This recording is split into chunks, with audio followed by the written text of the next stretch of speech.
Hello, everyone, and welcome to the Lizard Brains podcast. I'm your host, DJ Alessandrini. I'm joined by my co-host, Tamo Sprint Racing O'Gorman. Your spooky co-host. Yes, you're very spooky today. I'm going to be looking at this face the whole time. Perfect. I realized I don't know if I get to go anywhere for, I almost said Thanksgiving, for Halloween this year. So I got into Thanksgiving. Dang it. I got into Halloween costume early. And I got my hymn shirt from Powerpuff Girls on. Yeah, I do feel like we should be dressed up as lizards, but... Next week, I'm going to be in full lizard face. Oh, a lizard Halloween costume. I love it. Damn, I feel like... Yep. I feel like I need to hit up a Halloween costume something this year and just be full blown. Can I be I'm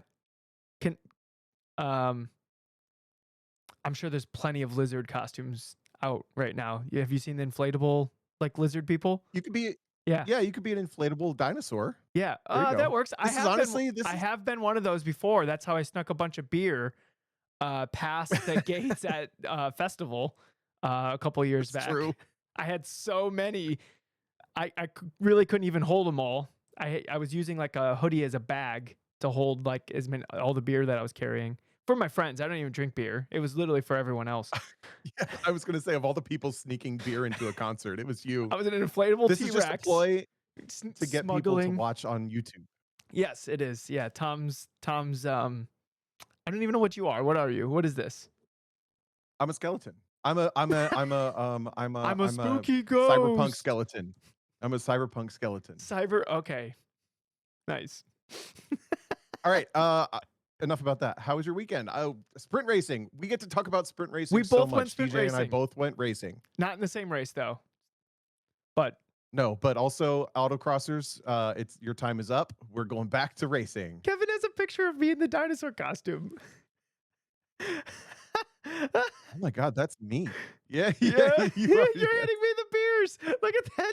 Caught freaking red-handed. Oh, that's such a great picture. If there was ever a reason to go look at the YouTube video, guys, like go, you see my hand popping out of like the T-Rex, like smuggling in beer.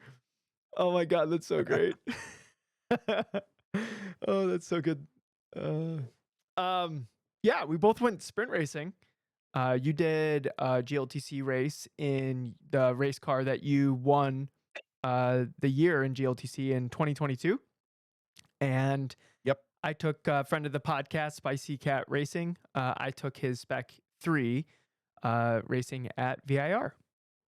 And Tom, I will say, you're impressive. You've hardly driven this year, and you just like came swinging. I know from just texting with you that you weren't feeling like super comfortable the first session, but you just locked in and just like did so good. I think you impressed everyone that you were just so like plug and play just at the front, which I don't know. Honestly, I don't know what we expected, but like it was still impressive. So congrats on that, Tom. I know you didn't come away with any wins, but it was still impressive to just see you out there just swinging. So thank you. Yeah, I had a blast. I have a bunch of thoughts about it. Do you want me to go first, or do you want to talk about? I want to hear about NASA so bad. I want to hear about your first NASA race. Yeah, but I can go first since you already launched into what I did.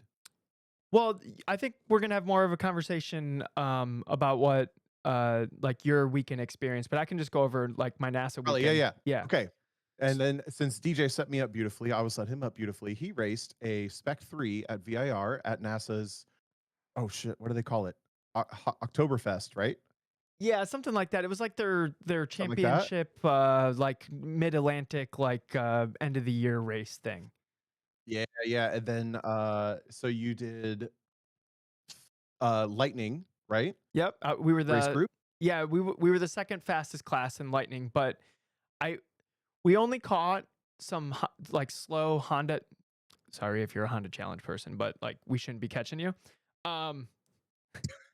Sorry. Oh, okay. Start from the beginning. No, hang on. You're getting ahead of yourself. Well, so this is your first ever NASA race weekend. The weekend starts Thursday evening when Kevin Zhu lost his transmission. at the pit race. Oh my Like, God. You're right. Okay. yeah. So Kevin goes like, "Hey, DJ, do you still have your transmission?" I'm like, "I still got the whole car, buddy. You gonna come buy it?" And he goes, "No, I just need the transmission." So I was like, "All right, well, that sounds like a lot of work from you, but like, if you're down to do the work, like, here it is." And Kevin's like, "Well, can I throw you any money?" I'm like, "Dude, 4 races is not going to detract the value from this very, very expensive transmission." Like, it has 3.1 races on it at the moment. And then when Kevin was done with it, now it has 7.1 races on it. So it really hasn't detracted at all from like the brand new parts inside the transmission that never got to be used. It felt a little bit. So fast forward, watching Kevin race this weekend, I felt I and I'm sure it was only like 5% of this, but a little bit of it where like if somebody I knew was like an organ donor and I saw their heart like out there like doing a race, I was like, hell yeah. That's my transmission in that car. There was like some pride behind it. Yeah. But I heard that you were sim racing while they were swapping it out of your old car. No, this Is that true? okay. Well, at some point, yeah, because I'm not gonna miss the league race. But I was out there helping. Look, I gotta defend myself a little bit. So, Yeah, so, yeah, go. yeah, so Kevin comes over. I forget what time they got over, but he gets over. I don't know, like 6:30. So and uh I think his first name was John. Gatos came with him to help him, and so I right after work, you know, my race car's been sitting in the yard for like a year. So, but it's been on a battery tender and it's like started right up, literally like first, second crank. And it hasn't been started in like a year. And I was like, oh, Honda baby. And then I also took the steering wheel out of the car for my sim rig. So it didn't have a steering wheel. So I'm like moving just like the shaft with my hands to like wiggle it back into the garage. All the tires still had air in them somehow. It was honestly way easier to get the thing into the garage than I thought it would be. Um, but I get it into the garage, they get there, we get it up on jack stands, and we start tearing it apart. And we're like 90% done, Tom. And I'm like, all right, you guys got it.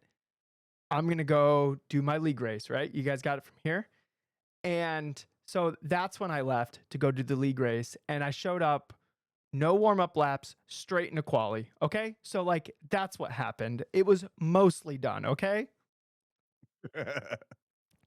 That's amazing. Good for you. So then Kevin went racing on it all weekend. And then, yeah. And then Friday, right after work, I left as soon as I could to drive down to VIR. I got like 6 hours of sleep. And then Saturday, we were racing.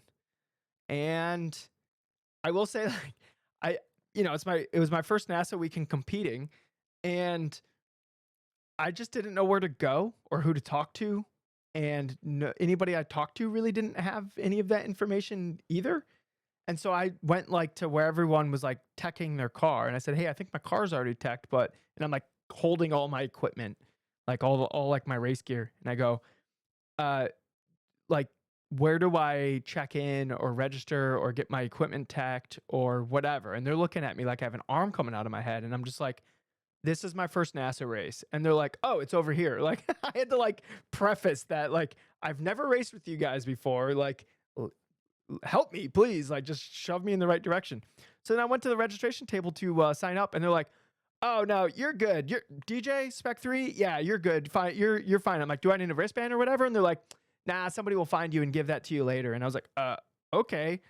And then later, a person named Taylor, who was very nice, came and gave me a wristband, and then I was just racing. There was like no checks or anything, or I just showed up and I was racing a car. So it was actually really chill. But I did feel like a lost puppy, uh, because I didn't know what the expectations were. It kind of feels like every single time I go to like a different region's autocross event and you just don't know where to go or who to talk to or what to do. That's exactly what that felt like. So, but I was doing that like Saturday morning when everyone else was already teched like Friday because I got in so late. So I was like, there was Yeah. some like pressure, and I'm like, I want to get out for the Saturday like warm up. They have like a warm up session. literally right out of the gate, a GT1 car loses it out of the lower S's and turns into a million pieces. So there was no warm up.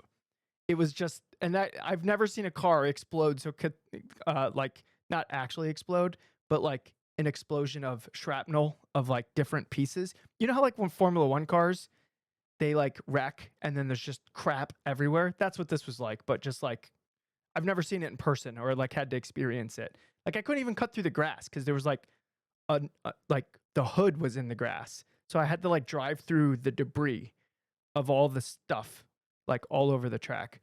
So that delayed the whole event for like, I don't know, like a half hour, 45 minutes.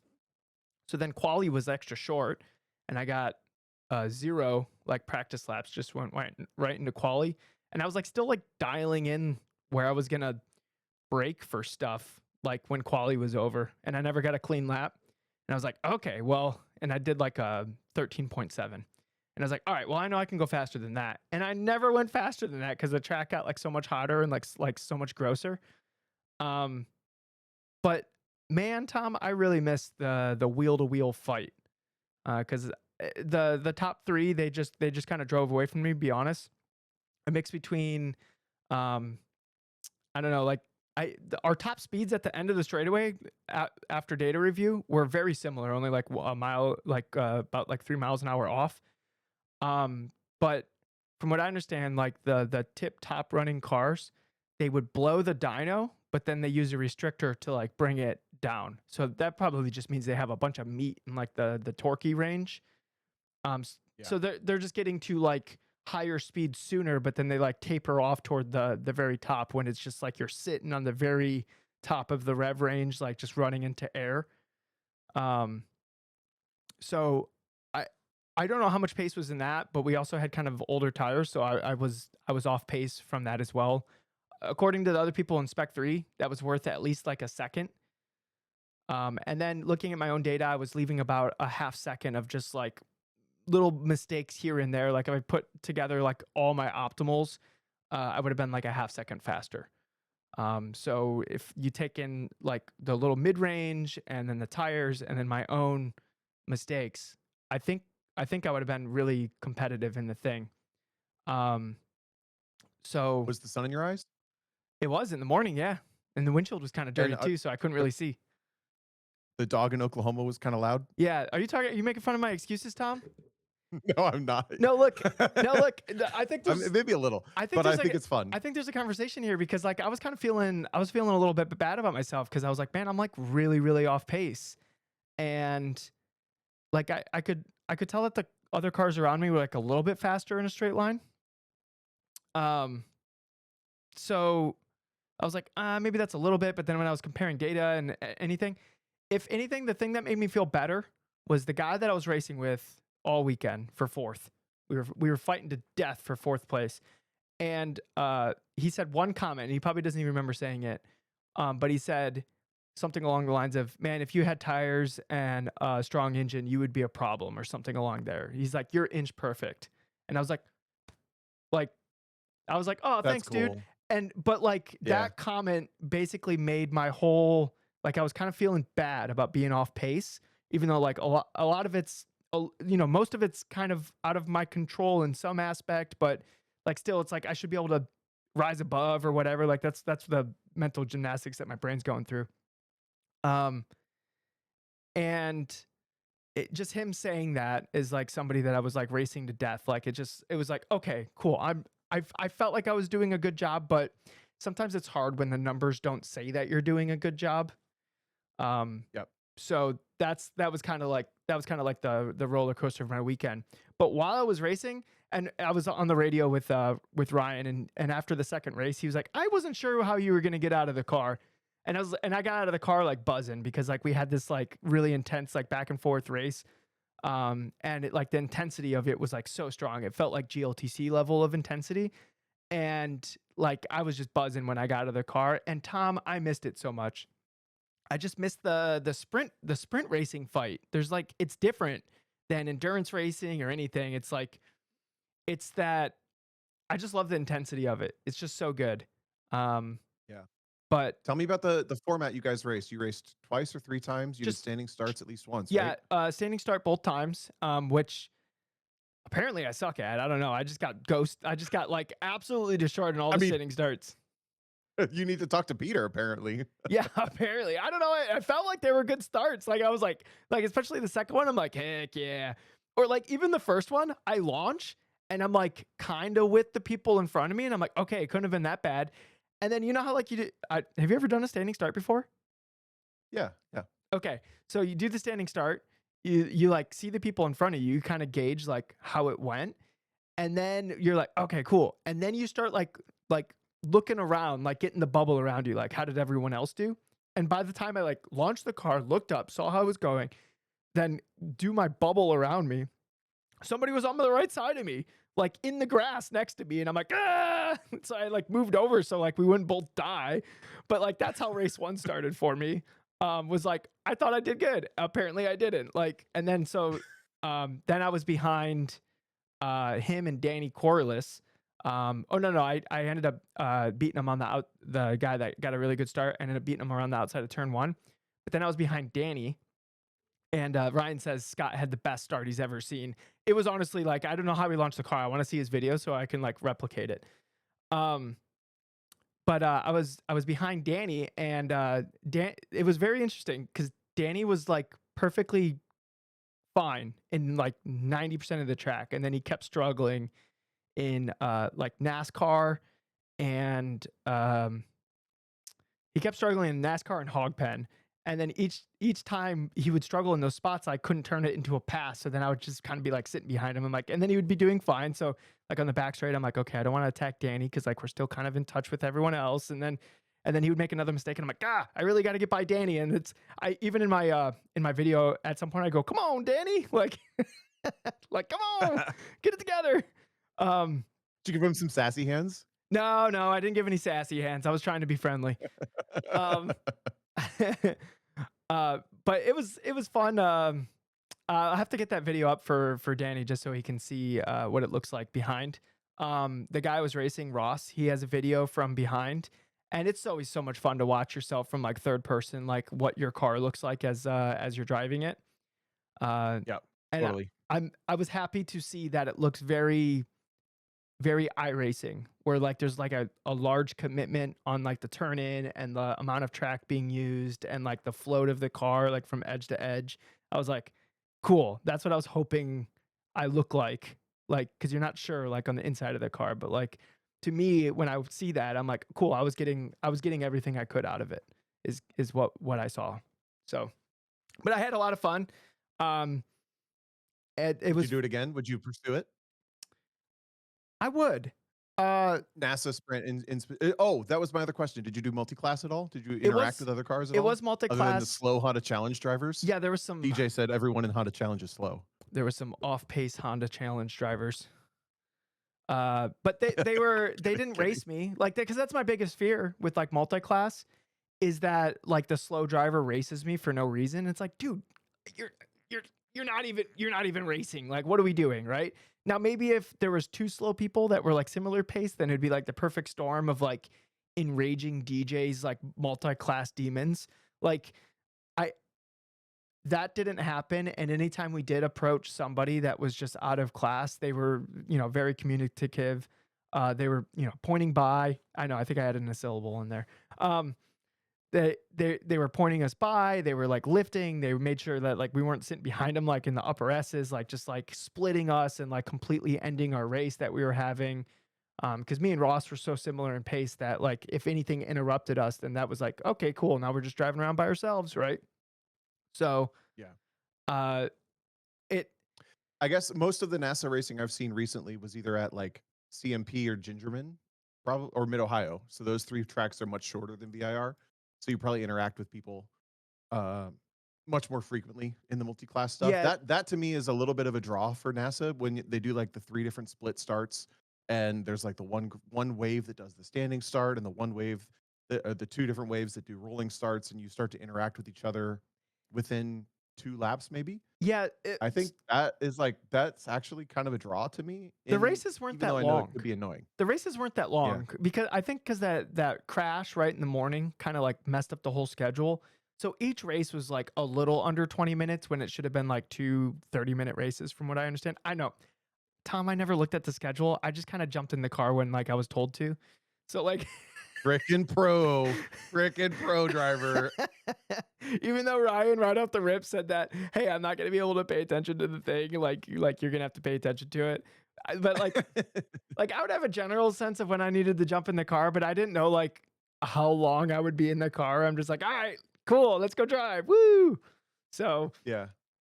um but the races were a little shorter than, I mean, they felt plenty. An 18-minute race feels like a long time. It didn't feel like I was like, ah, crap, we were just getting going.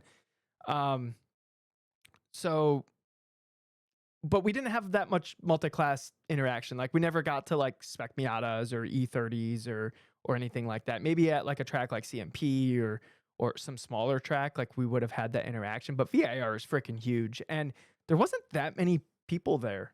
So the run groups are really small. So like in terms of just like putting down laps again and again and again, like I don't know, it seemed like a great weekend to just be able to cut laps at VIR, which earlier in the year I was there and we had just way too many people on track with different track day organizations, and you just couldn't get any laps. So it was a pretty expensive weekend, and nobody was doing the Sunday race. So I just went home on Sunday. Like I saw everyone loading their car into trailers, and I'm just like, oh, I guess we're not racing on Sunday. So I just left. Um, but I think there's something to be said about that for how organizations plan in general, because even at Grid Life, which now does races, they do 2 races for every series on Sunday, and they do the podium sprint for Time Attack on Sunday, which is in theory like the main competition for the weekend. In by design, I wouldn't say that's how people think of it. Dude, the paddock was freaking empty on Sunday. People were leaving left and right on Saturday night and Sunday morning. People just don't want to stick around and get home late Sunday anymore. I don't know. It's I like don't know not a part why. people are willing to do. I I'm not. Yeah, I was totally willing to get home late on Sunday, even though there was some motivation to getting home at a reasonable time on Sunday because I wanted to help Kevin put the transmission back in my car. Uh, Yeah, because Kevin was dead. Tom, when I got home on Sunday, I tried to nap for a little bit, but I think I was too geeked up from racing this weekend. But by the time Kevin got to my house, and we were like delirious. Like Kevin was like misremembering reality. Like like we were basically on drugs, but like the drug was like lack of sleep. Um, Yeah. and I from what I understand, we did install the transmission correctly back into the car. The car's still on jack stands because I said I would finish the last of it up, and it's been a couple days, and I have not done that. Uh, but uh, but for the most part, I believe we put it back in correctly. But we were super super dead tired on Sunday, so I can't imagine Kevin having to do that by himself. So I am glad that I came back early. But I was kind of hoping that everyone would be like geeked up to do some more racing on Sunday. But they had like a Australian Pursuit, which like that's like right up your alley. But the problem is that it was like all race groups, and I think most of the serious competitors kind of left. So it would be like an HPDE with like some havoc thrown in. Is kind of like the Yeah. vibes I got from it. Uh, so yeah, so we If did, you're we not didn't do if you're it. not familiar, Australian Pursuit at least as far as I know, maybe they're I hope they do it this way, is they take your best time from qualifying and then they multiply it by the number of laps of the race. And then they release you from pit lane on intervals that are similar to or as close to as they can your theoretical distance to the next car in front of you. So the slowest car goes first, and then the fastest car goes last at a deficit to the amount of time it's going to take them to catch the first car in theory, which I think sounds so fun. I want to do that so bad. And yet they used to do them in OVR up here at Mid Ohio for the SCCA races, and I never got to do one, but the Ohio Valley region did them, and I always thought it sounded really, really, really, really fun because it also like you're obviously going to lose time passing people, so it makes it even harder to catch the first car. But the first car has to be as consistent as possible to try to like mathematically in theory win the race if Yeah, they just run their best lap time every single time. Yeah, people in the I'm like all chat about that. I would love to do that. people in the chat that were there were saying that basically they didn't want to be on track with the GT1 cars. I don't know what the reputation is with these GT1 cars at NASA, but apparently you guys got a bad rap. So might want to clean that up a little bit, guys. When they say GT1, is it like Trans Am cars, like SCCA GT1? Basically, yeah. Okay.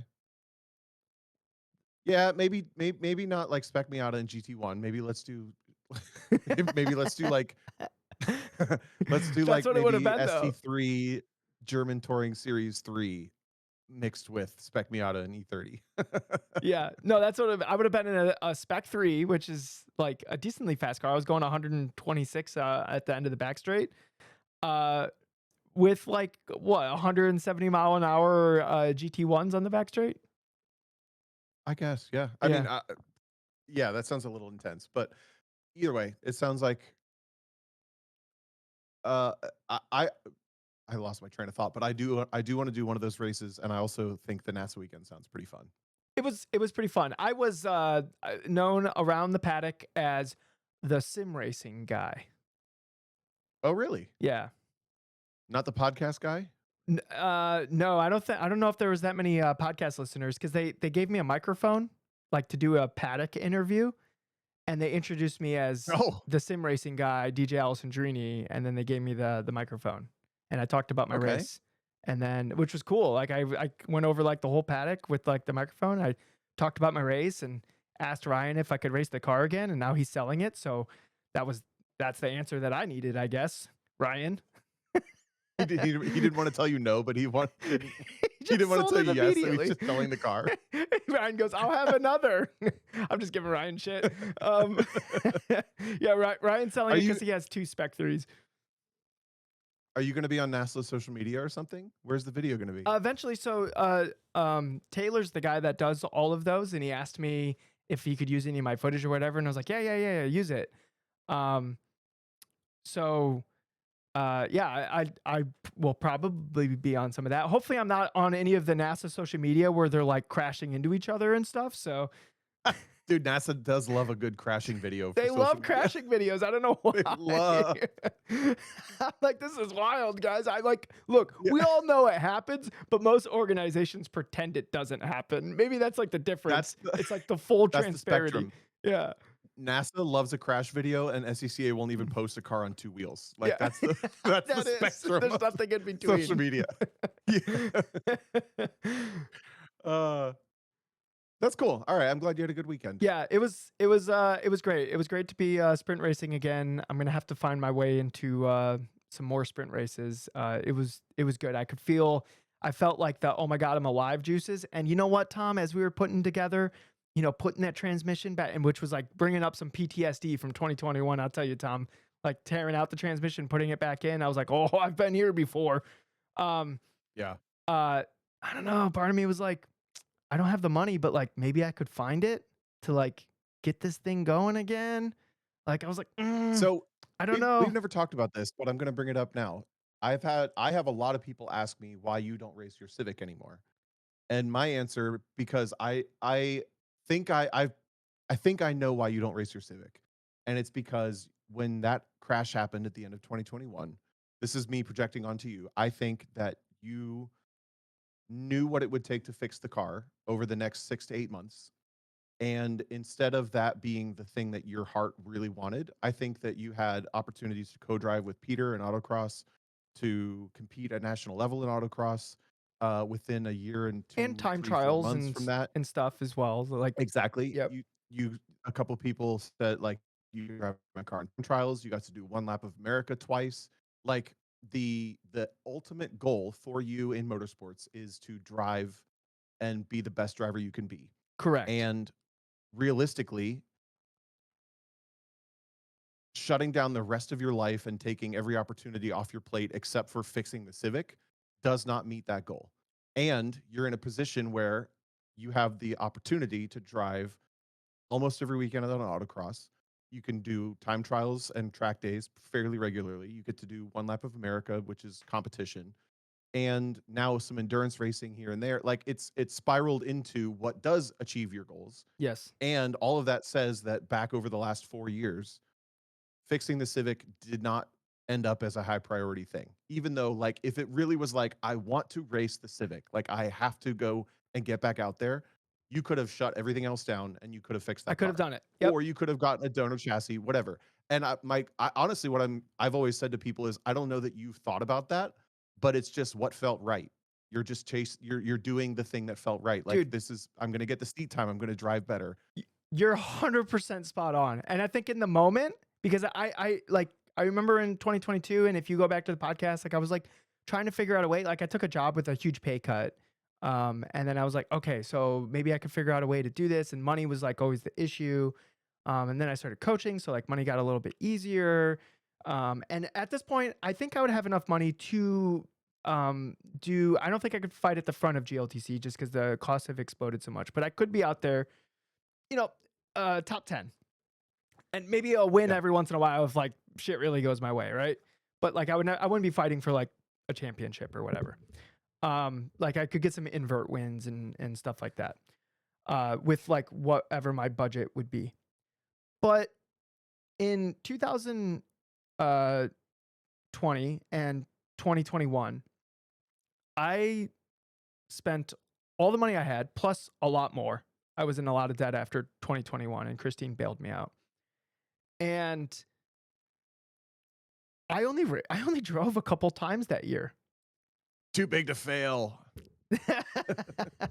The Christine bailout.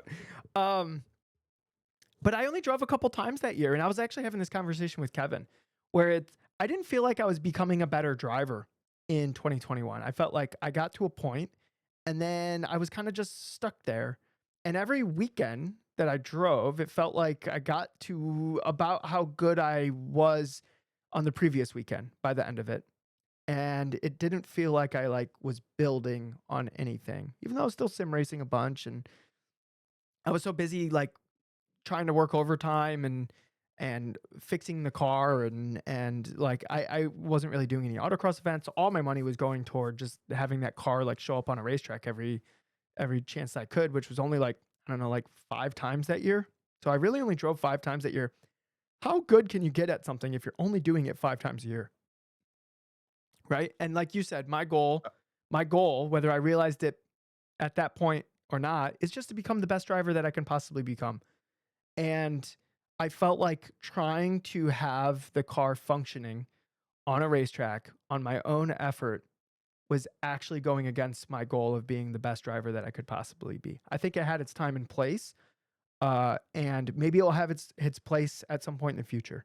Like if the budget is way better and it just makes sense to have my own race car and then also explore other opportunities. But right now, it makes more sense for my budget to have me traveling to all these different things that I get to do and get to participate in. So like that's what makes the most amount of sense in terms of like where I'm at right now. So like owning my own car, even that Miata that I bought from Derek. I don't I don't know why I have that car. Like I autocrossed in it twice, but like I like it. It's a fun car, but I don't need the car. I just wanted the car. Yeah, I was just thinking through as you're answering that question, like, what do we advise people for if they're in a similar position? And the reality is, you and I are in a very unique situation Yes. where people are very generous towards us in letting us get seat time in a way that generates almost no work for us, other than like the time it takes to get to events and things like that. I mean, I highly recommend that. I think that that comes with its own challenges, of course, but if that sounds great to you, then it should be a factor of going to events, meeting people, being easy on equipment, being productive for people to have in your car, have you in their car. That takes time. That takes a lot more than uh than your Miata, for example. But regardless, we've had people that recently be like, well, I don't want to do 4 or 5 weekends a year for all this cost, all this effort. Actually, I got in the mud of a YouTube live chat. Oh my god, during the runoffs. Can you believe this? I got in there while you because were people commentating. were talking about. No, I wasn't commentating. It Okay. was during STU though, and it was two pro drivers in pro level cars. It was these, like I said, the Peter Cunningham Chip Herr battle in the two TCR cars, and they were like 40 seconds clear of everybody else. And the chat was very like, they're pro drivers in pro cars. And I kind of resent this pro driver thing because there's no difference in the opportunity for any driver versus a quote unquote pro driver. Uh, that is a moniker only thing. Uh, and I only resent that because I'm a person that made it from the realm, like the world that we're talking to, like our community here that's like grassroots, and we don't have the money to do this anytime we want and all this stuff, right? But damn it, I created the opportunity for me to be as good as I am. And that's why I resent this whole like I don't accept there's a difference between a pro driver and a non-pro driver when it comes to speed, Yes. because everyone has the same opportunity. So, okay, all that to Yeah. say, Hold I on. think if Like, somebody looks at their schedule, go ahead. like, yeah. Speaking about the opportunity, so Thomas in the chat says he wouldn't call it a challenge. It just isn't an option for most people. Can you edit that and put like a yet or a so far like at the end of that comment? Because a lot of it is, we've talked about this on the podcast, and I won't go off on this tangent. Cross your fingers, Tom, and remember what you were going to say. But like Tom and I both started like sim racing, autocross, eventually got to the racetrack. We just kept working on the craft, right? Like, like that pace and that speed just comes over a serious amount of effort over a long period of time.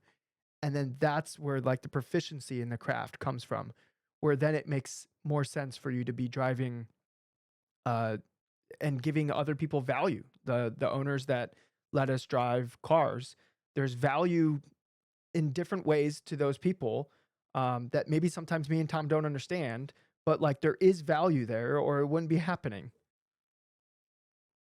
Right. So when I was arguing or stating in this live chat, and what I'll state again here is the argument was kind of like they're pro drivers and they get to do it whenever they want. Maybe, but also if you think that you can only do 3 track days a year, you also have the chance to do 30 autocrosses a year. Or if you think you can only do 3 national club races a year with your organization, you can also do 15 track days a year for the same cost. Maybe that's extreme, but you know what I'm saying. Yeah. There's there's um there's nuance there that is way beyond the dollar per competition lap or whatever you want to call it to get to be better. I forget how we got here. How did we get here? Was it NASA? Was it Standing Stars? I I don't remember. don't remember either. Anyway, um, yeah, I forget. I also had a great weekend. I had a lot of fun. You want to hear about it? Yes. Do you have anything else from the weekend? I think we were gonna go with the pro thing. Is that somebody only gets the pro moniker is if they did do a stint in like business racing. Like, Oh, no, it was more like where's the value in the seat time because of your your heart pulled you to getting seat time and doing events yes. for the sake of getting So better instead of th- fixing your Civic. yeah, that's how we That's how we got got there. here. That's how we got here. Taylor said that in the chat. He says it's because why DJ doesn't race the Civic is how we got here. So thank you, chat, for holding us, keeping our brains together. We appreciate that. Honestly, guys, the chat is just holding the whole You're the real podcast ones. together. So All 32 people. Holy cow. Okay, so my weekend pit race, we had ASM test day on Thursday, which went awesome. From an event organizer perspective, I'll put this little hat on for a second. I forgot that Rush exists, and like a bunch of Rush signed up for our test day. So we had like 70 people signed up total across Time Attack, HPDE, and Wheel to Wheel. And then I realized like, oh no, there's like 10 to 12 rushes. So I made the executive decision to split them from everybody else because I could either have a group of like 30 GLTC cars and then like maybe 20 Rush and GLGT, or like I came up with all this ideas, but ultimately I was like, you know what? I'm not comfortable with these little cars being on track with these other cars. And I'll be completely honest, John's in the chat. He works with these cars. This is not meant to be offensive, but when they spin or when they like have little moments, they can't get going again. And it's a black flag all, and everybody has to pit in. So I Oh separated them from man. everybody else to try to keep them away from ruining anybody else's event and being frustrating to anybody else. And I had 3 black flags all day across the entire event, and they were all in rush. Oh All no. 3 of them of the functions. It was all like, the axle broke or like the chain came off, or I don't even know if that's a thing. But I was glad that I made that choice. That was like a quality of quality of track time saver. Otherwise, everything was great. Everybody behaves so well on the racetrack when it's just like advanced level drivers and above. Yeah. My driver's meeting was 5 minutes. I loved it. I drove Evan McLaren's Integra Club TR car, That's the car that and as won, I was right? driving it, he won the season. Yep. It sheared 4th gear as I was leaving the final corner in like the middle of the gear. Yeah. And I've never had that happen before. So as I'm accelerating, all of a sudden it just goes like, "Ring," and I didn't know what happened. So I just clutched in and dove off the track.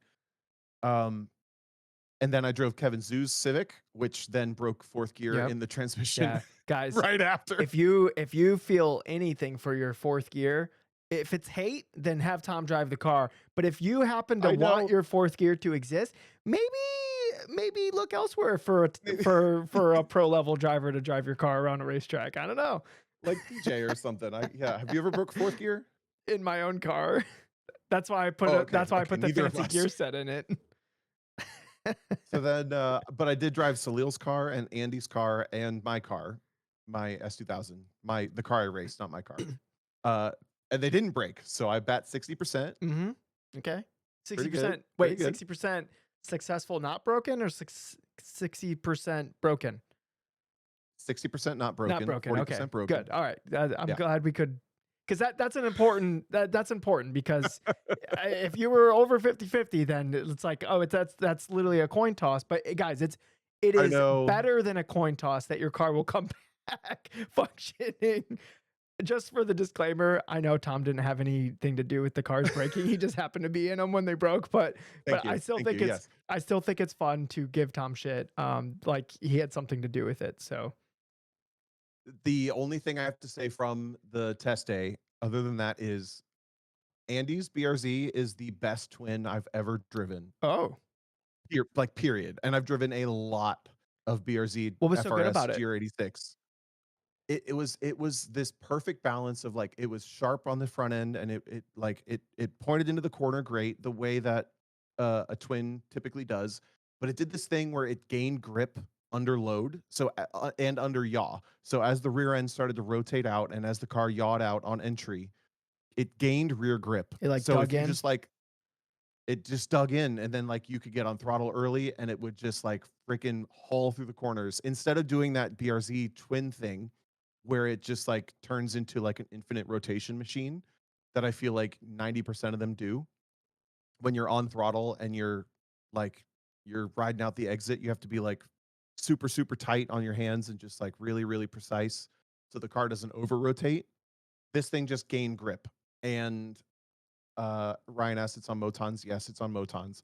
I don't know what else it's on. All I can say is like he did it again. I don't I don't know how he did it again, but that car was so freaking good. And it's still heavy for GLTC, so that's why it's not at the front every time. But when the power to weight isn't like as important, which I would say Autobahn Lime Rock maybe, Yeah. obviously where he did well.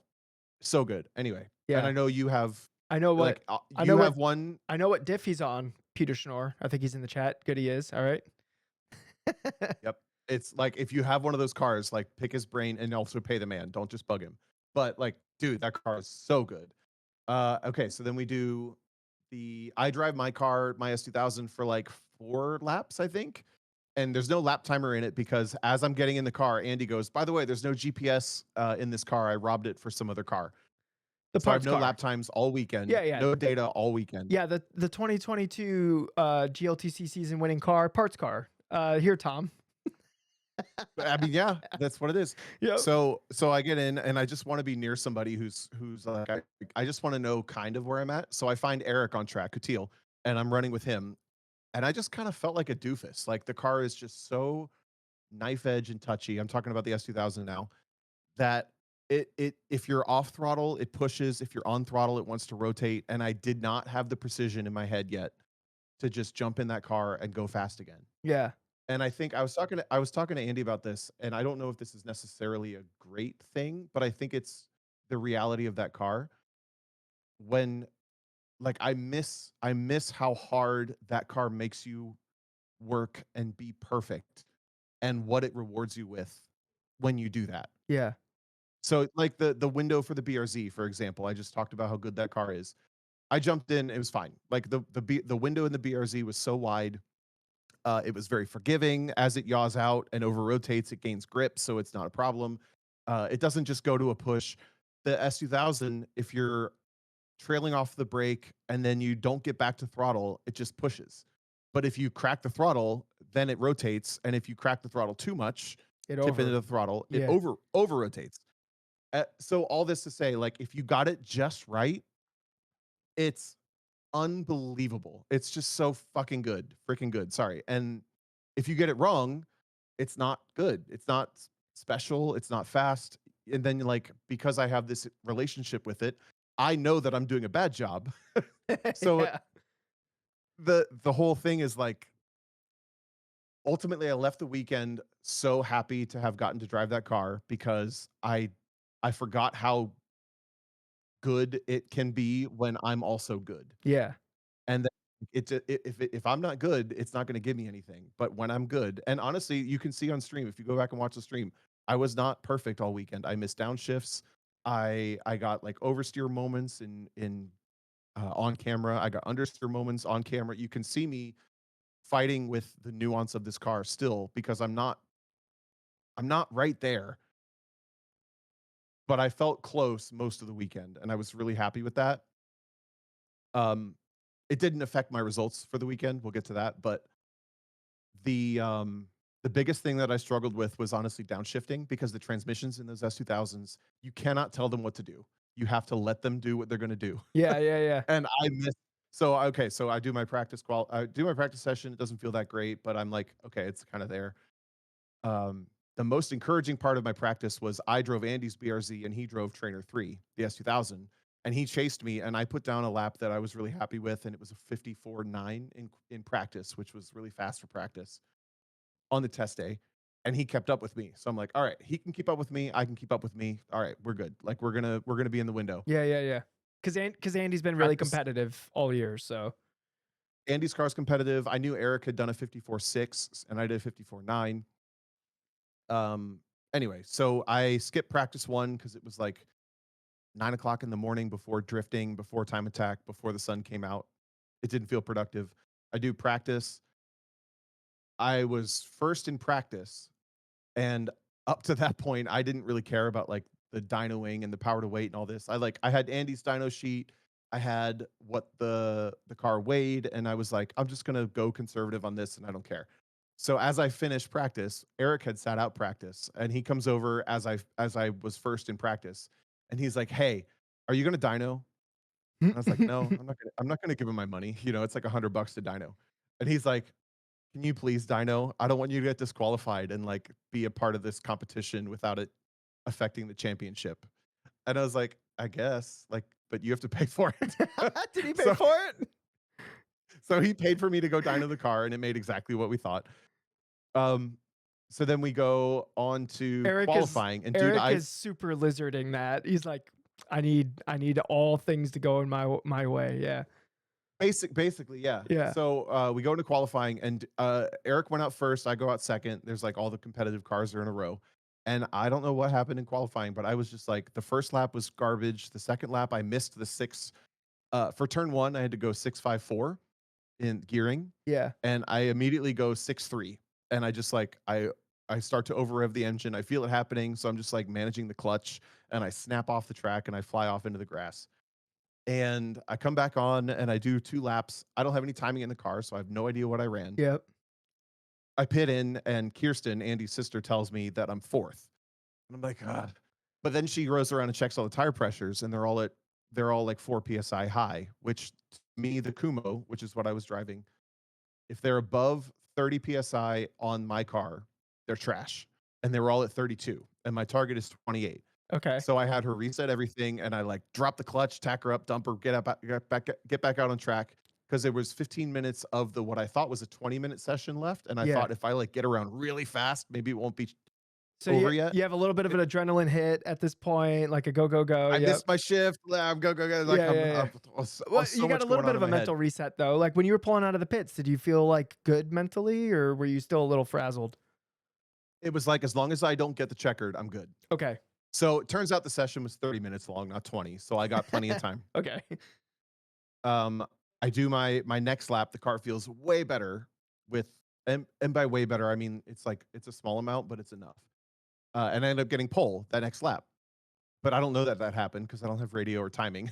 So I just like do my lap blind, hope it's good enough. Come back in, and she comes over and she's like, yeah, "You got pole, whatever." Uh, Were you pretty pumped let about me that? consolidate the rest of the week. I was really proud of that, yeah, because I Yeah. like rallied from the mess of the session. Yeah, yeah, yeah. Um, okay, so then from there on, they dynoed us every session all weekend, top 3, which I was actually really impressed by because it's the championship round. It's Yep. been like a really competitive year. The top 3 go on the dyno every single time. Qualifying, race 1, race 2, race 3. They tore the dyno down for race 4, but no one noticed. So like whatever. Uh, that was Friday. Saturday we have race 1 and 2. Race 1 was what it was. I started on pole. Um, Up to that point, well, I'll save this like conversation to the end, but up to that point, all of us were very, very, very similar. And then as soon as we did race 1, it became obvious that like the rest of us and Matan were not playing the same game. Yeah. Like he could just pass us and clear us down straightaways in a way that was like, Like what do you that's do? all we. What do you do? Um, Well, what I'm confused about is that and you can continue on with the weekend, but what I'm confused is like it seemed like all your guys' lap times are very similar, and then the races came by, and then the lap times weren't similar. yeah. So we did. I was on pole 54-1. Eric and Matan were 54-2. Andy was 54-4. And then in race 1, Christian makes a good point. Matan had Yeah, 5 sets of sticker tires. He had new tires for every single race. that's 100%. Okay. Um, Yep. but also, like, he did a 53, 5, or 6 in race 1 while passing Eric. So, like, all of a sudden, he found another 7/10 from his qualifying time.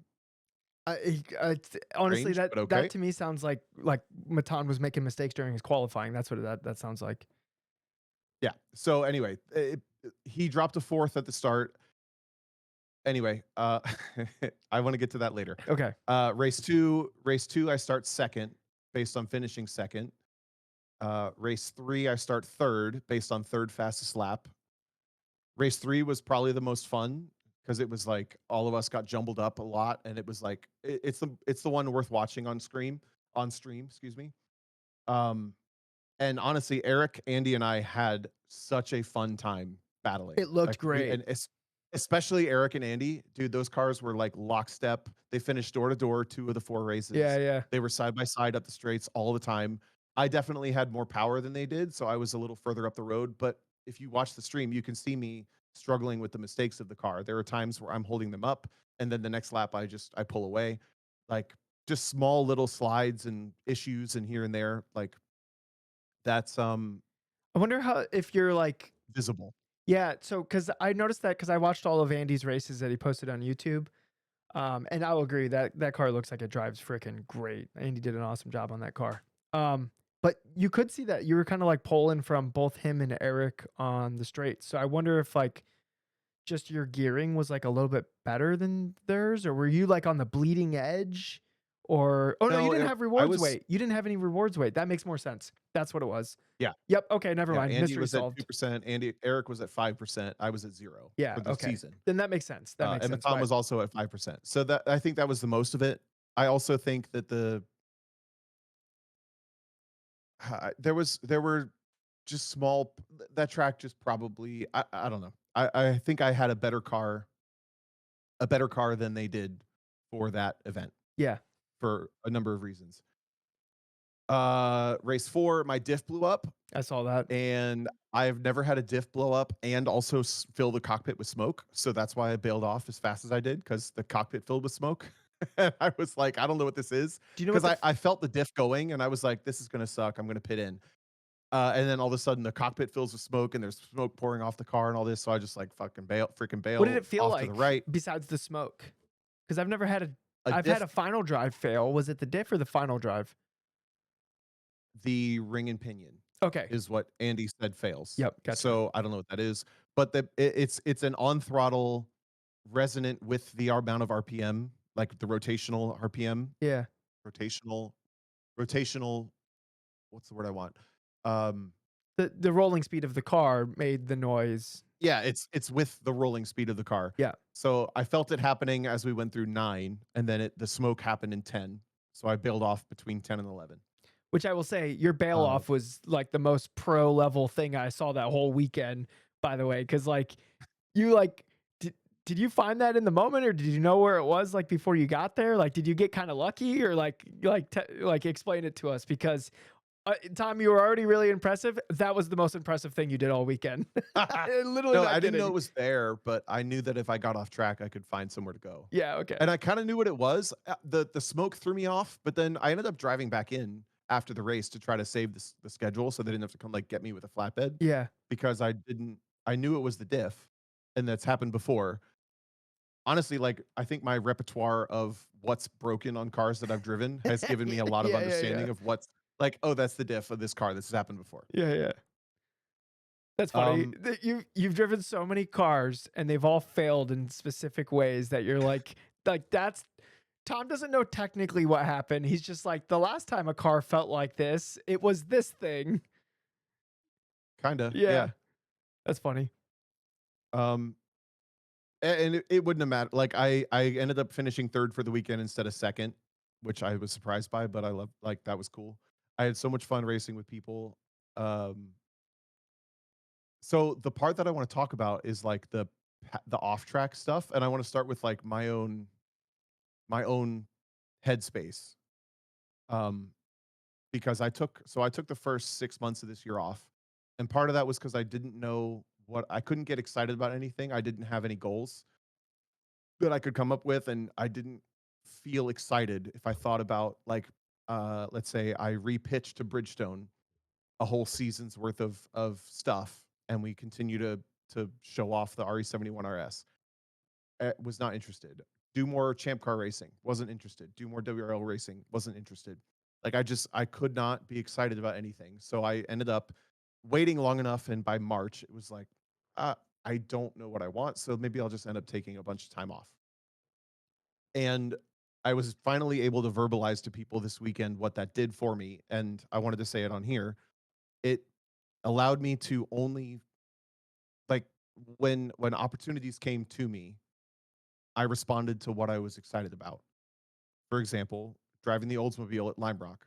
That sounded like so much fun. So I said yes to that pretty early. Doing commentary for Grid Life or for SCCA, that sounded fun. So I wanted to do that. Going to solo nationals, it wasn't interesting to me to go and compete. I wanted to go, but it wasn't interesting to compete until Chris said, I'd like, if you want, you can drive the Lotus with me, or I'd like you to drive the Lotus with me. So all that to say, this little break, this like 6.5 month break away from just throwing everything at the wall and cramming my schedule with events that I thought I should do and all this, I have found to be extremely productive for my own perspective on like what I want from motorsports. And with that has come this distance from where I used to be just in the mud or in the grind, in the like the churn of motorsports stuff Yeah. all the time where I'm like I'm in the group chats and I like every little drama within the group chats is like the thing that takes up my headspace for that day or that week or this protest happened at this event and now it's like all we're talking about. Like that hasn't amplified in my head nearly as much because of this distance that I've created through that break. Yeah, gotcha. Does that make sense? No, Am I making sense that so makes far? yep, following. Yeah, cool. So when I'm trackside at Grid Life, I want to contrast it to last year. Some people don't even know this, but last year I raced pit race. Andy and I split the races. I did practice. He did qualifying race 1. I did race 2. He did race 3. I did race 4. And my goal for that event was to just try to have some fun and like enjoy driving the car. But I was still like, I was in the churn of the events and I was in it deep. And my only experience that weekend was the green flag drops. I get passed by a car that's faster than me in a straight line. I follow it around, and then the race ends.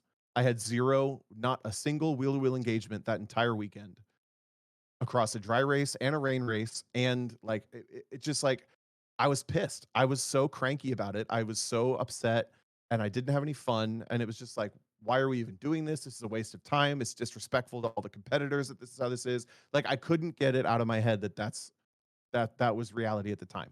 This year, functionally, really wasn't all that different. I did have some more wheel to wheel engagement here and there, but my headspace with what we were doing was so much more positive.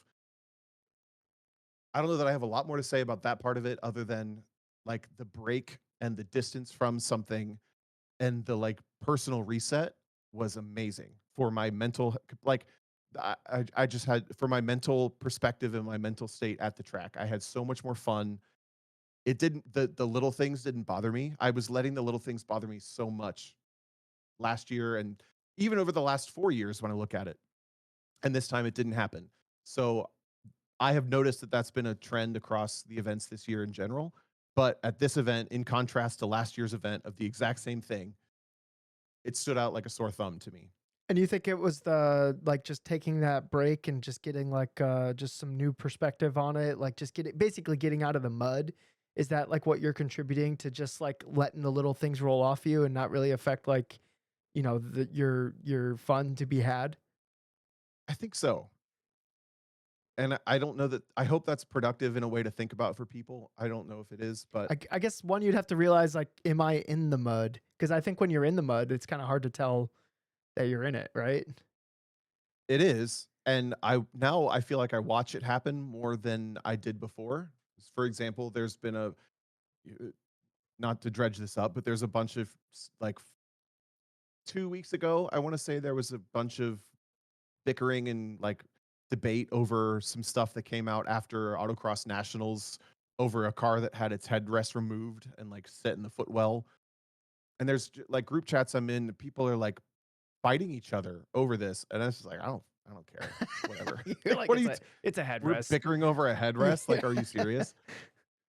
Like, I don't want that to sound like it's not important. I don't want to diminish what people care about, but the distance from things for me has been transformative to make sure that I'm not stuck on like the little things like that. It's just like and not upset. Like, I mean, like literally last year, I couldn't even go congratulate James and Matan when they beat me because I was so freaking mad. I was just like, this is a joke. This is so stupid.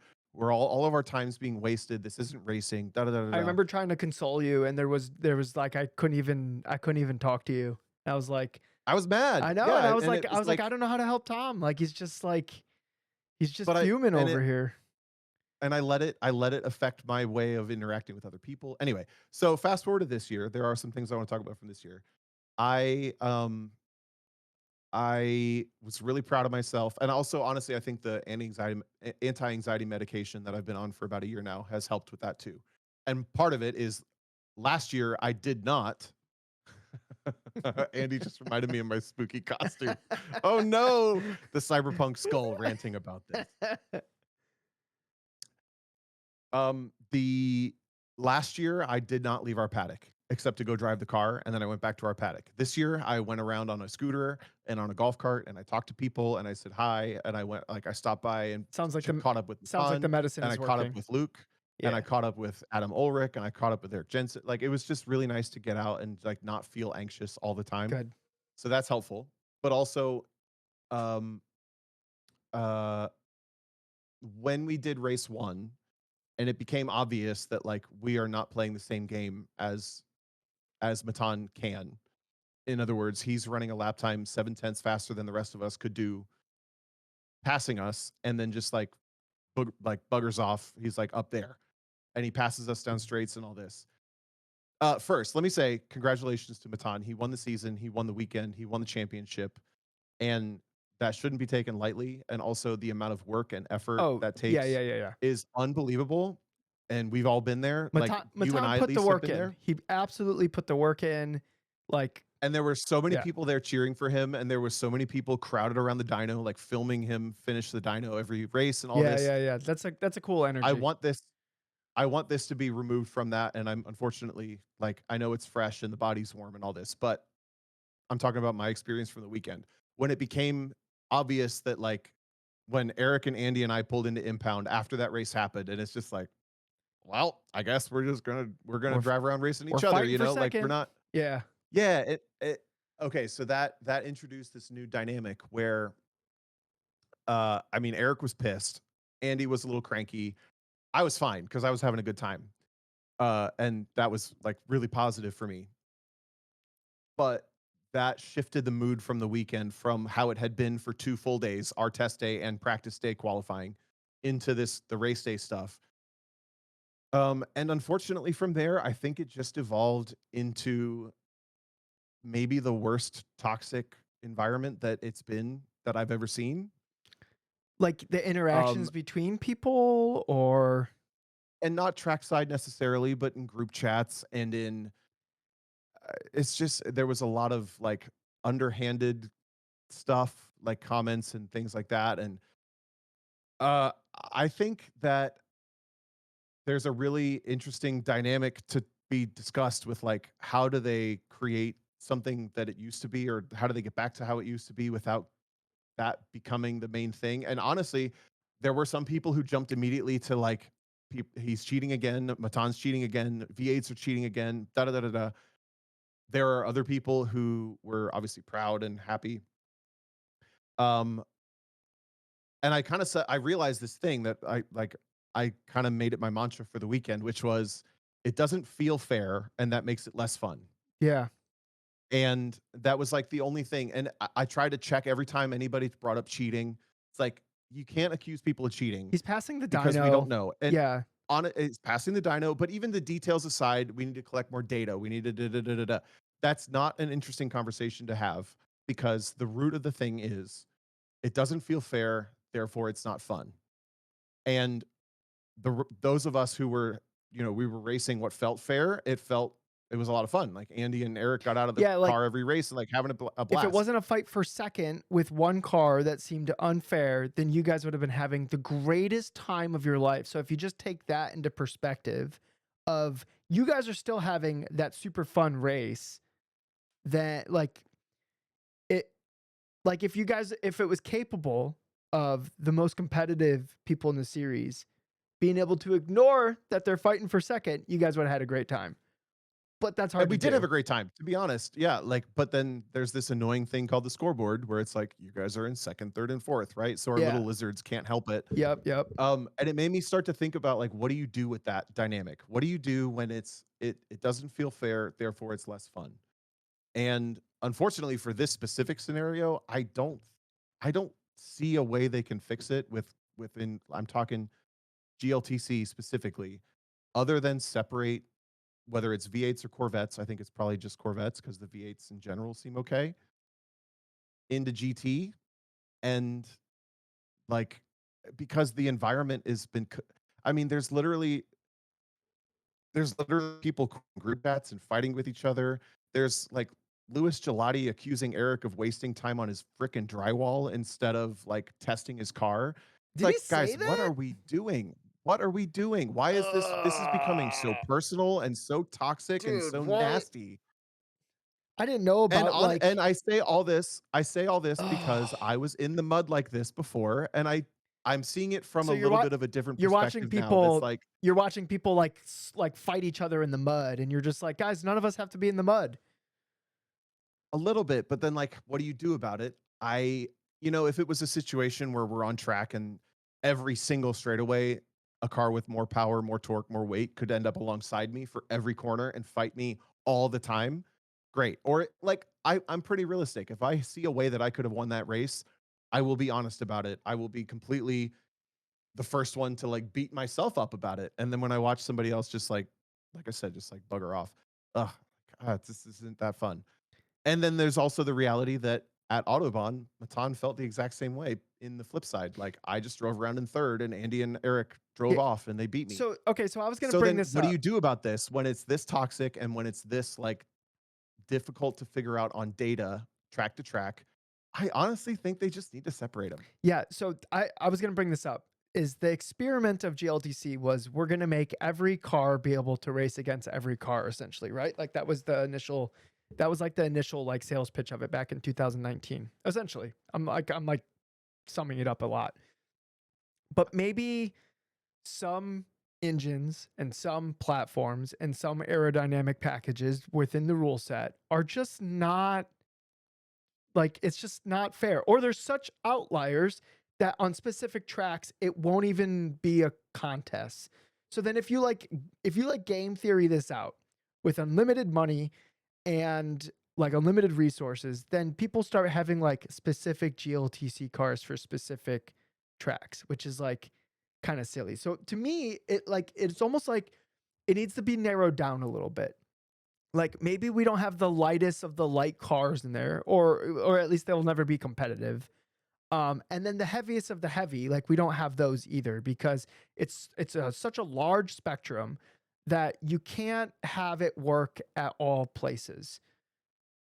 And I think the idea of GLDC would have totally worked if there wasn't a broadcast, if there wasn't all this media attention, Yeah. if there wasn't like all this stuff to attract the most competitive people in grassroots racing to come to this thing, it would totally work because it's the people like us that are gonna like go for every little detail.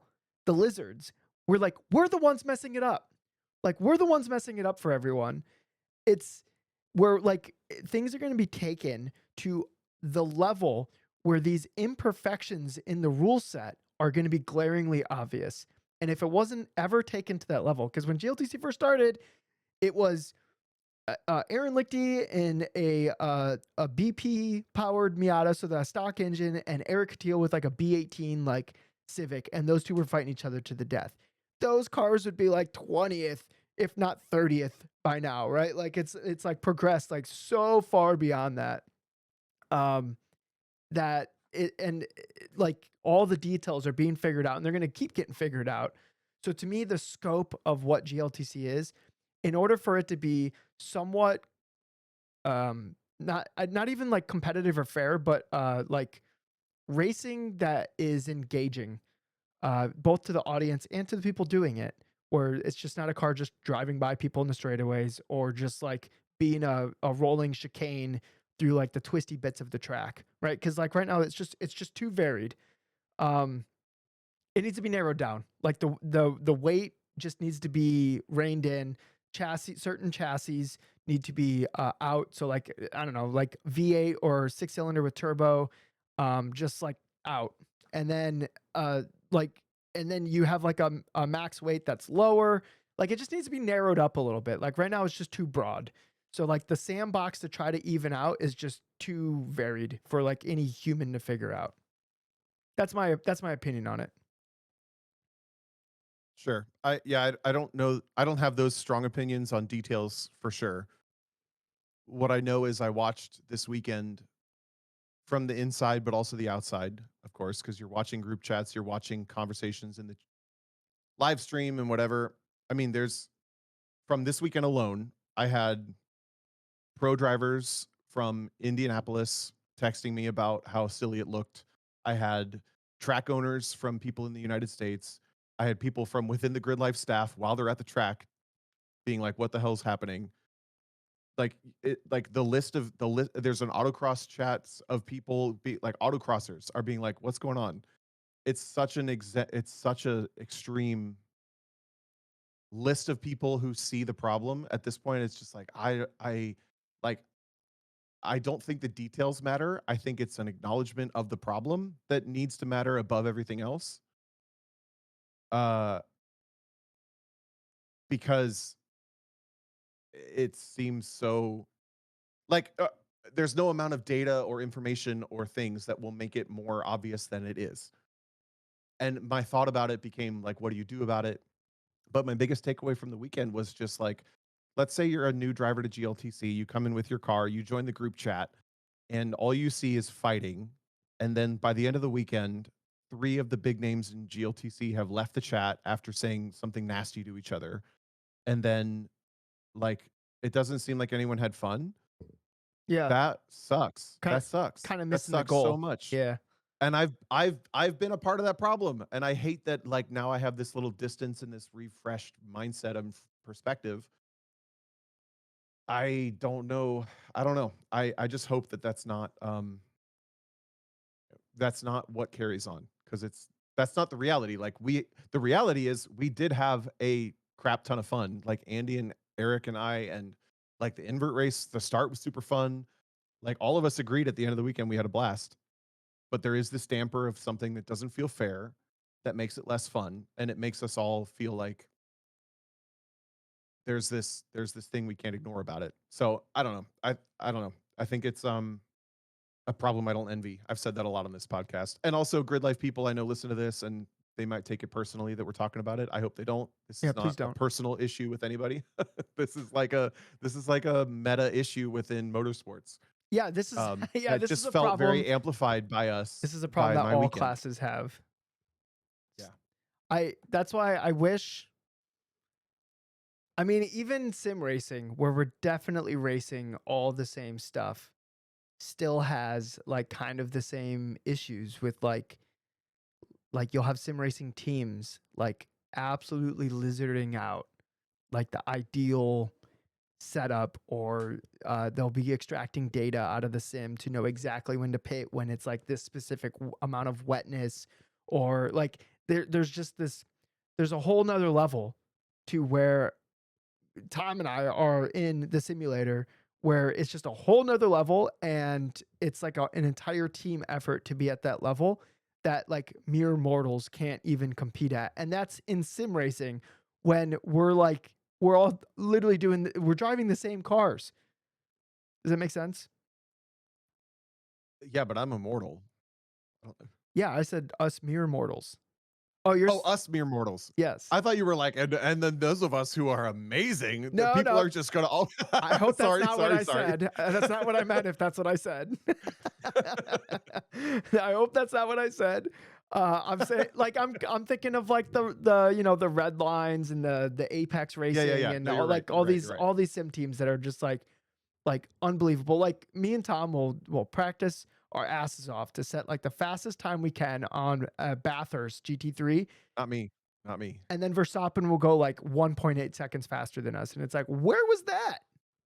Yeah, true. Yeah. I don't have a takeaway to put a button on this, other than I had so much fun this weekend. Our test day was so much fun. I had a blast seeing everybody. I felt the most comfortable I felt at a racetrack. Last closing thought: I took the boombox to grid on my wing every session, and I was blaring whatever the frick I wanted off that boombox. And I think I'm never going to grid without a boombox again. It was amazing. Which boombox? The And big then, like, JBL one? It was like it's called a turtle box, but yeah, like a big loud one. Yeah. So like Okay. one session, Dewey was the nearest person. And I was like, hey, can you grab this when I'm done? And I had some Azalea Banks playing. It's like some like awesome like house with rap music. And he was getting into it, which got me into it even more. Yeah. And Yeah. then Yeah. and then like the next morning I did some like real chill stuff. And then the last session, Ito grabbed it and he like played it over his head as all of us rolled out. Oh, I miss I'm Ito. never going to grid without. You miss Ito? Yeah, me too. Yeah.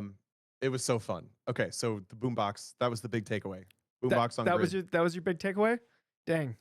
That was a long journey to get to boombox. Yeah, that was. So everyone needs a boombox. Maybe Tom can link it in the Discord somewhere so everyone can have we'll have just competing boomboxes. Remember when we had competing radios in the garage at Lucky Dog? Yeah, Lucky Dog.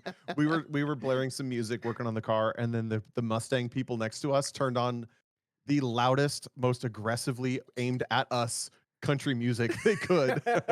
And we got the message, so I turned our music way down. Yeah. We were like, oh, sorry.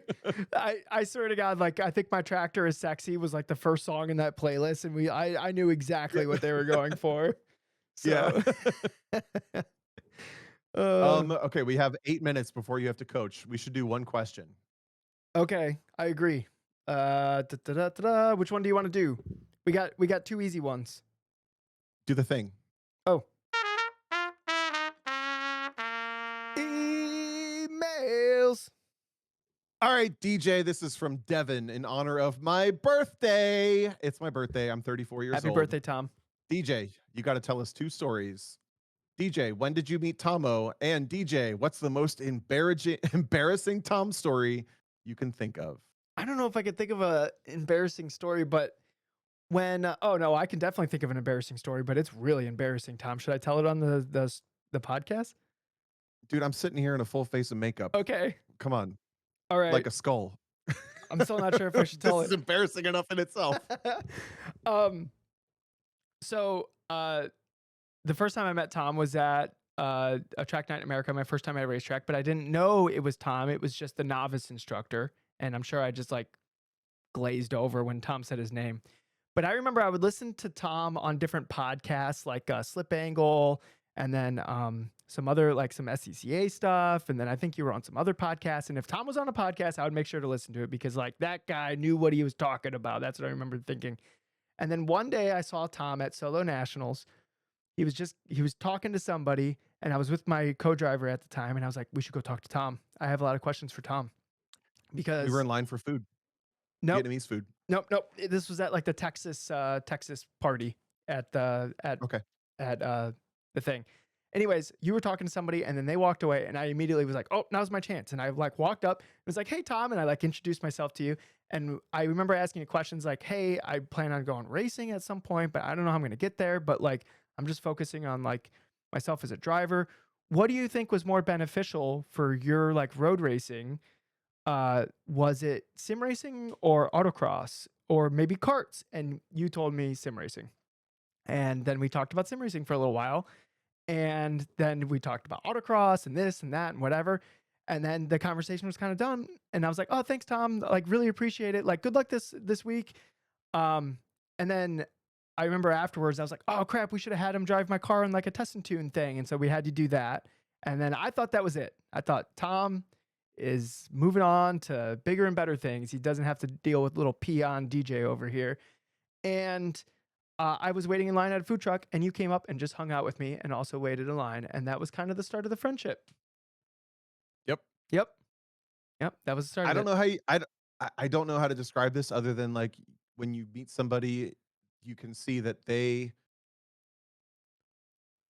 are a person that you want to talk to more. And like, there's a warmth without it being awkward, whatever. Like, oh, this is getting warm and fuzzy, but yeah, it's like, he can be like, he's a friend in a way that's like, just like, well, we're going to be friends. I'll tell. All right, embarrassing story time. No, I'm going to tell the Tom embarrassing story, but I'm going to tell it off air to the crowd. I'm not going to say it on the thing. No, put it on the thing. No, put it on the thing. Tom, I'm not putting it on the thing. What is it? Give me a keyword. I'll give you approval. We were at Ed's house. Yeah, go for it. You got 6 minutes, 4 minutes though. Okay, fine. Tom, here it goes. So we had edibles at Ed's house and New Year's Eve, yep. And we ended up sleeping in the same bed. And when I woke up, Tom was freaking nuzzled like 100% into me. And I was like, Tom, what are you doing?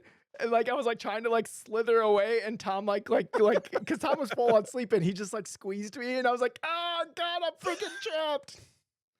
That's Tom's most embarrassing story. You really wanted me to tell that on the podcast, huh? That's amazing. I forgot about that. I thought the edible part was going to be the embarrassing part. No. I mean, at one point, Tom was sleeping underneath a kitchen table, but that was kind of funny. But yeah, the embarrassing part is because when Tom woke up, he was mortified. He's like, oh, God. That's amazing. Yep. There we go. All right. Well, and now I'm 34 years old. Dang. Happy birthday, Tom. Thank you. That was fun. All right. What are you doing this weekend? I'm going to go autocross at a Dragway 42 Akron Sports Car Club event with Peter. So we're winding down the events of the year. are you guys like actively testing tuning on that car yet, or are you just doing seat time in that car? For right now, seat time, we already have some parts in mind. I think we will do a diff. Just there was some elements in the course that was like showing that a diff would help. Um, and then also, Lugard was telling us like on higher grip surfaces, and I got messages from other people. Higher grip surfaces, like the diff becomes more apparent. And it's like, okay, like we don't want to figure that out at nationals, so like maybe we'll just figure it out Yeah, earlier. We're not really going to be changing anything on the car until like the diff is in, because that's going to change so much of the handling of the car. That, from what I understand, like we should get the diff in the car, drive it, and then make adjustments from there. for sure. I'm going to Atlanta Motorsports Park, and I'm racing Champ Car with Oh, a Out Motorsports team, which is like they put together an all queer team. So all the drivers, all the crew. The car is a Spec 36, just like what you just raced. And we have like support from Bridgestone, and Toyota gave the car owner a car to tow it there. So yeah, it'll be fun. Honestly, I think AMP is going to be so fun in a Champ Car environment where it's like 30, 40, 50 cars, I don't even know, of all of like different speeds and whatever. Because it kind of sucks as like a racetrack, yeah. but it's an amazing lapping track, and I think it's going to be amazing for like multi-class. Yeah, I think that will be fun. Also, E36 isn't like that slow. So, No, yeah, it'll be good. yeah. And then I go straight from there I'm going to Hayward Wagner's where's Weaverville? Weaverville, North Carolina, South Carolina? I don't know. I'm going to spend 2 days with him, and then we go to the last ever track night in America at Pit Race, which is a doubleheader track night, and it'll be our last time there. Big bummer. Maybe. I heard from a local that they had like an overflow of people at their borough meeting Right. last night, I don't know how much power. like overflowing into the parking lot. Yeah, I don't know how much power the town hall Yeah. bureau, like the mayor of the city, like actually has over whatever can happen at Pit Race. But on everyone who went, and you're stepping up for the entire motorsports community, like applause goes out to you. Like, awesome. Thank you. Yep. And they're having another Dude, one. They're having another one. Join the Discord. I'll try to post information about it. I'm going to try to be at that one. I think it's like 2 weeks it's November from 6th or November 4th. I November. forget which It's one. November And 4th. Also, Yep. savepitrace.org is the website. You can sign on and like get the information. I found out from the staff when I rented the track on Thursday. The staff people told me they found out from the same article that we found out from. Oh, that's terrible. Yeah. And they also told us that they're being taken care of, but come on, we can save it. Let's go. Come on, take care of the staff and save the racetrack. Yeah. So, all right. Think that's going to be the episode, so I'm not late for coaching. Tom, do you want to take us out? No. Oh, what is? Oh, I'm kidding. I would like to take us out. Okay, hold on. I'm going to start it over. I'm starting it over. I hope everyone has a very spooky weekend, and I love your hair, and I hope you win.